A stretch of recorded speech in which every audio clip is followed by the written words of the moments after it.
तो जनगणना 2027 इसकी तैयारियां ना अब जोरों पर हैं और इस पूरे विशाल राष्ट्रीय काम का जो सबसे जरूरी हिस्सा है वो है ट्रेनिंग। आज हम महाराष्ट्र के जनगणना संचालन निदेशालय के ऑफिशियल दिशा निर्देशों को समझने वाले हैं जो इस क्रिटिकल फेज के लिए एक पूरा रोड मैप देते हैं। सबसे पहली और सबसे जरूरी बात, ये काम बहुत अर्जेंट है। जनगणना 2027 एक बहुत बड़ा और टाइम सेंसिटिव काम है और इसकी तैयारियों को पूरी तेजी के साथ शुरू कर दिया गया है। ये सिर्फ एक रूटीन का काम नहीं है बल्कि हमारे देश के भविष्य की प्लानिंग की नींव है। अच्छा, अब ये जो भी जानकारी हम डिस्कस कर रहे हैं ये आई कहाँ से है? ये कोई अटकलें नहीं है, कोई राय नहीं है। ये सारी की सारी जानकारी सीधे जनगणना संचालन निदेशालय महाराष्ट्र के 9 अप्रैल 2026 के ऑफिशियल लेटर से ली गई है। तो ये जानकारी उतनी ही पक्की है जितनी हो सकती है।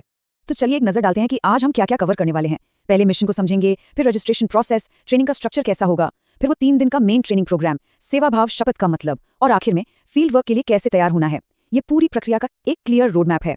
तो चलिए पहले सेक्शन से शुरू करते हैं। मिशन जनगणना 2027 ये प्रगणकों और सुपरवाइजर्स की ट्रेनिंग है जो पूरी तैयारी का आखिरी लेकिन सबसे जरूरी फेज है।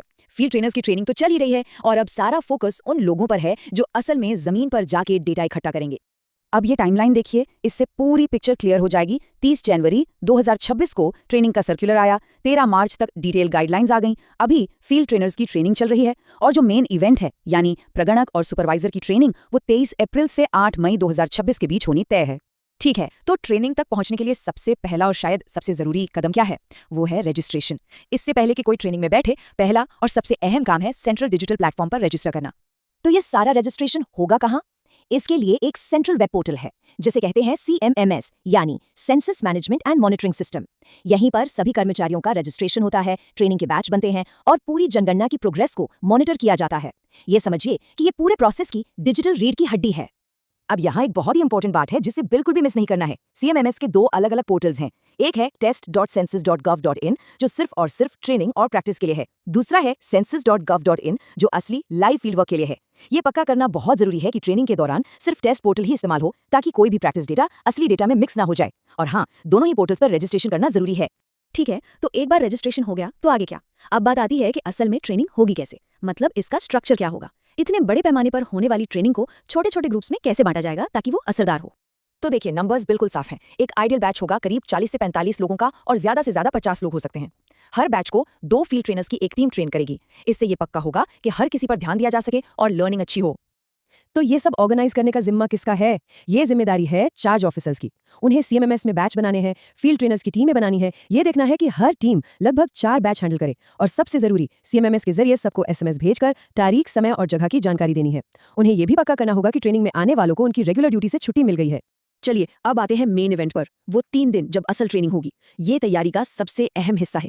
देखते हैं कि इन 3 इंटेंसिव दिनों में आखिर होता क्या है। ट्रेनिंग की टाइमिंग भी बहुत सोच समझ कर रखी गई है। इसे फील्ड वर्क शुरू होने से ठीक 1 हफ्ता पहले पूरा करना है। इससे ये पक्का होगा कि सब कुछ दिमाग में ताजा रहे और इतनी जल्दी भी नहीं करना है कि लोग जरूरी बातें भूल जाएं। मतलब एक सही बैलेंस बनाना जरूरी है। तो ये टेबल हमें इन 3 दिनों का एक बढ़िया ओवरव्यू देता है। पहले दिन क्या होगा? फोकस रहेगा इंट्रोडक्शन और सेंसस के बेसिक कॉन्सेप्ट्स पर। दोपहर में लेआउट मैप्स और HLO ऐप का इंट्रोडक्शन होगा। दूसरा दिन पूरी तरह से हाउस लिस्टिंग ऑपरेशन के सवालों और सुपरवाइजर ऐप पर रहेगा। और तीसरा दिन वो पूरी तरह से प्रैक्टिकल होगा, ऐप पर प्रैक्टिस, रोल प्लेइंग और आखिर में शपथ। ठीक है, थियोरी तो समझ आ गई, लेकिन सबसे बड़ा सवाल प्रैक्टिकल कैसे होगा? मतलब हैंड्स ऑन प्रैक्टिस का क्या? क्योंकि असली काम तो फील्ड में ही करना है। और इसका जवाब भी बिल्कुल क्लियर है। ये बहुत बहुत जरूरी है कि सारी हैंड्स ऑन प्रैक्टिस सिर्फ और सिर्फ census 2027 house list training mobile app पर ही की जाए, लाइव वाले वर्जन पर बिल्कुल नहीं। ये एक बहुत ही क्रिटिकल इंस्ट्रक्शन है ताकि कोई भी टेस्ट डेटा असली सेंसस डेटाबेस में न चला जाए। ट्रेनिंग ऐप पर साफ साफ ट्रेनिंग ऐप HLO लिखा भी होगा। तो अब तक हमने बात की टेक्निकल चीजों की, प्रोसेस की। अब जरा उस पहलू पर आते हैं जो इस पूरे काम की नींव है, इसका नैतिक आधार, सेवा भाव की शपथ।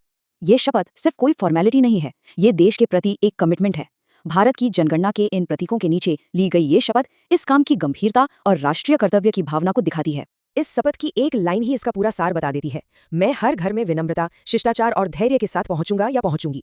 मतलब हर एक बातचीत में सेवा और सम्मान का भाव होना चाहिए। तो जितने भी प्रगणक और सुपरवाइजर हैं उन सभी को ये शपथ लेनी होगी जो चार्ज ऑफिसर दिलवाएंगे। ये एक तरह से इस बात का पक्का वादा है कि वो निष्पक्ष रहेंगे, जानकारी को गोपनीय रखेंगे और अपनी ड्यूटी पूरी ईमानदारी से निभाएंगे। तो चलिए अब इन सब चीजों को एक साथ लाते हैं। मतलब फील्ड वर्क के लिए पूरी तरह से तैयार जनगणना अधिकारी बनने का रास्ता क्या है? तो आखिर में 3 सबसे जरूरी बातें जो याद रखनी है।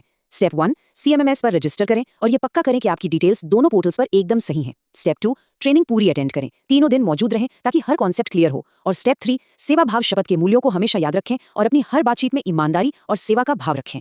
ये समझना बहुत जरूरी है कि ये काम कितना बड़ा है। ये सिर्फ गिनती नहीं है, बल्कि देश की प्लानिंग और तरक्की की नींव है। इस काम में लगे हर एक इंसान का योगदान सीधे देश के भविष्य पर असर डालेगा। तो सवाल ये है, देश के भविष्य को सटीकता से गिनने की इस बड़ी जिम्मेदारी के लिए क्या हम सब तैयार हैं? ये एक महायज्ञ है और अब इसमें अपनी भूमिका निभाने का समय आ